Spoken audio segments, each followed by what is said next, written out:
With this book, I open my campaign against morality. Nietzsche's name is often associated with a handful of well-known books. Usually, they are the following: Thus Spoke Zarathustra, Beyond Good and Evil, On the Genealogy of Morals, and Twilight of the Idols. The success of Thus Spoke Zarathustra, and Beyond Good and Evil in particular, tend to overshadow the fame of Nietzsche's other works. If you are into Nietzsche at all, you might have heard of some such other works, like The Gay Science, The Birth of Tragedy, Ecce Homo, or The Antichrist. However, have you heard of Morgenröte? Written and published in 1881, it precedes most of Nietzsche's major works. The German title means something like dawn, daybreak, the first hours of the morning sunrise when the earth is still red. English translations are scarce compared to those of Nietzsche's other works. But Daybreak holds a prominent position in Nietzsche's body of work, as he himself wrote of it in Ecce Homo. With this book, I open my campaign against morality. This video will serve as the first part in a brief introduction to this largely forgotten work in Nietzsche's corpus. Even if most of the ideas will be explored more deeply in his later work, reading Daybreak will certainly prove worth the effort to any serious student of Nietzsche. Part 1. The title. As with most works by Nietzsche, much can be said about the title alone. Nietzsche is heralding the beginning of a new age, of a new day for mankind. His project is the transvaluation of all values, an assault on morality, destruction of the old and creation of the new. There are so many dawns which have not yet shed their light. This Indian maxim is written over the doorway of this book. Where does its author seek that new morning, that delicate red, as yet undiscovered, with which another day, a whole series of days, a whole world of new days, will begin? In the transvaluation of all values, in an emancipation from all moral values, in a saying of yea, and in an attitude of trust to all that which hitherto has been forbidden, despised, and damned. With the dawn of day, I first engaged in a struggle against the morality of self-renunciation. This struggle against the immorality of self-renunciation begins with a new dawn, with daybreak. It's also the overarching idea throughout all of Nietzsche's works. Part 2. The Hinterwelt. Hinterwelt is a German term coined by Nietzsche to describe the moralities and metaphysics of Plato, Kantians, Schopenhauerians, and Christians. The word literally means behind world or other world, and it refers to the metaphysical idea that this world, our empirical reality, is not the ens realissimum or the most real thing, but rather some kind of other world is the real world of importance. For example, in Christianity, the material world is regarded with skepticism. It is the domain of the devil. The true value lies in the afterlife, heaven, or the kingdom of God. This material world is just a passing through or a preparation. As such, this material world isn't really of any metaphysical importance. But also in the metaphysics of Kant and Schopenhauer, this material world is of a secondary importance. Kant introduced the idea of the thing in itself and asserted that true metaphysical knowledge, Knowledge of this thing in itself is impossible. The material world of Kant is actually partly constructed by our human perception or mind. The categories of time, space, and causality, for example, are not part of the world as it is in itself, but these are added to it, so to speak, by the activity of our perceiving minds. To understand the world as it is without this activity of the human mind, in other words, to really objectively experience the world, is impossible. Therefore, objective truth is impossible. The thing in itself exists, but that is all we can say about it. We can say it is there, but we cannot say what it is like. For Schopenhauer, the thing in itself can be known as will, but the consequence is that Schopenhauer too must renounce our material world. The material world is just a manifestation of the will endlessly consuming itself and creating a separation where there should be unity. In Schopenhauerian ethics, the material world is evil and should be disregarded as much as possible.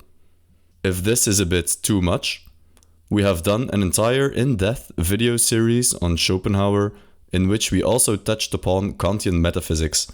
There's a link in the description if you're interested. But for the purposes of this video, it's enough to realize that Nietzsche is criticizing this mindset of neglecting the material world. Nietzsche's project is about saying yes to the material world. Nietzsche wants us to get rid of any notions of there being a Hinterwelt. This world is all there is, and metaphysics that try to explain away the material world in favor of some elusive beyond world are the product of infected minds. He who disagrees with me on this point, I regard as infected. In the history of philosophy, the first major thinker to introduce the idea of the Hinterwelt is, of course, Plato. Plato argued that the material world is an imperfect manifestation of the world of ideas, or the world of forms.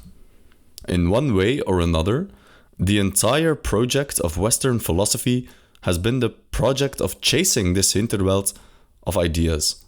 We find it in Christianity as heaven, in Kant as the thing in itself, and in Schopenhauer as will.